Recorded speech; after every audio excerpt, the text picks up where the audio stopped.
नमस्ते, hello, welcome to my channel. This is Richa.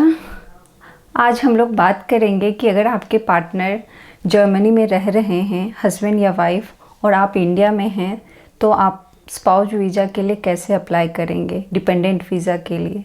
मैं अपने एक्सपीरियंस के हिसाब से आपको बता रही हूँ। हो सकता है आपका एक्सपीरियंस कुछ और रहा होगा, या फिर आपके पार्टनर काफ़ी टाइम से यहाँ रह रहे होंगे या यहाँ के सिटीजन होंगे, तो हो सकता है मेरा इन्फॉर्मेशन मैच ना करे।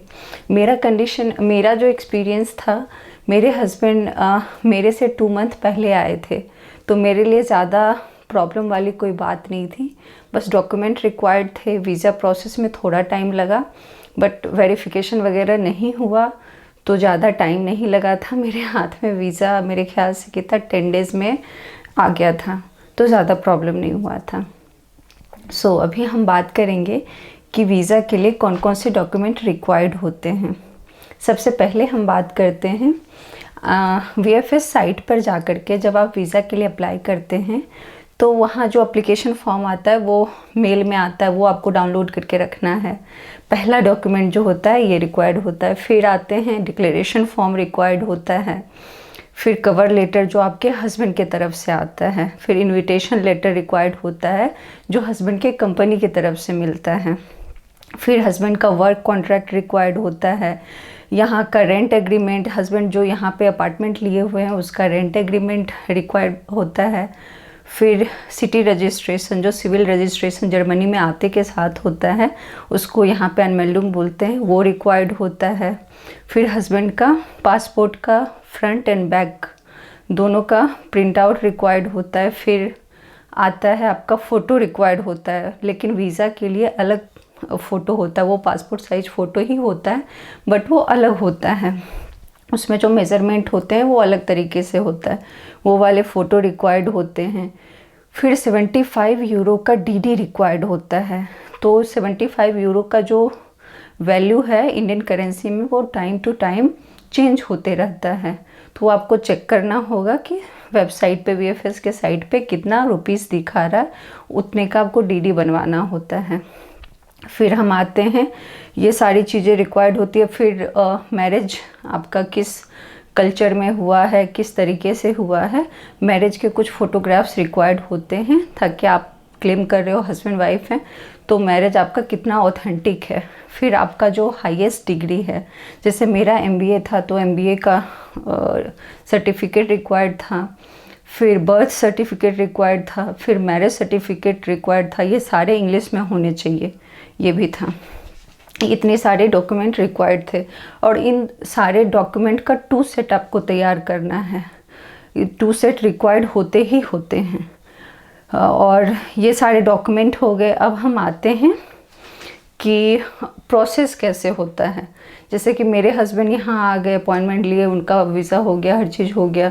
अब उन्होंने यहाँ से कवर लेटर, इन्विटेशन लेटर भेजा, सारे डॉक्यूमेंट मुझे भेज दिया। अब मुझे प्रोसेस कैसे करना है, तो इसके बारे में अब हम बात करेंगे।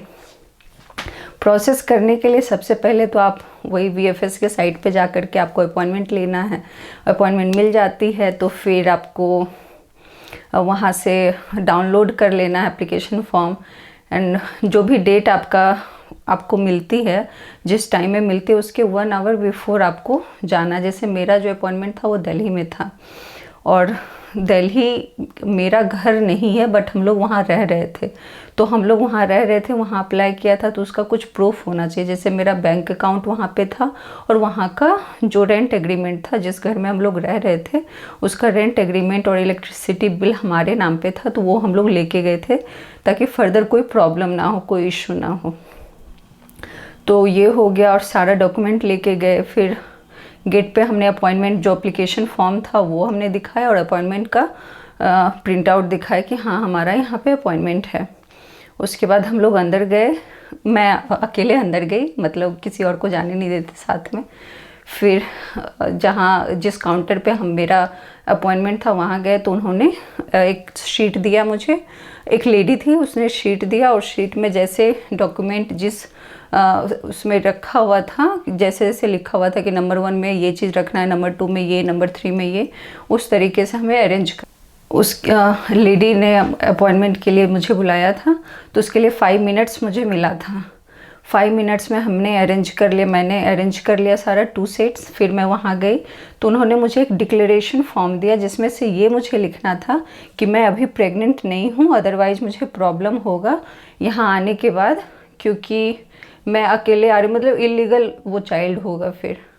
तो वो मैंने डिक्लेरेशन फॉर्म साइन किया था। फिर उसने मुझसे पूछा कि मैरिज वेरिफिकेशन कराना चाहते हो, इसमें 2 to 3 मंथ टाइम लगेगा, तो हो सकता है वीज़ा में डिले हो। तो मैंने बोला नहीं, हम बाद में करा लेंगे, वहाँ पहुँच के करा लेंगे।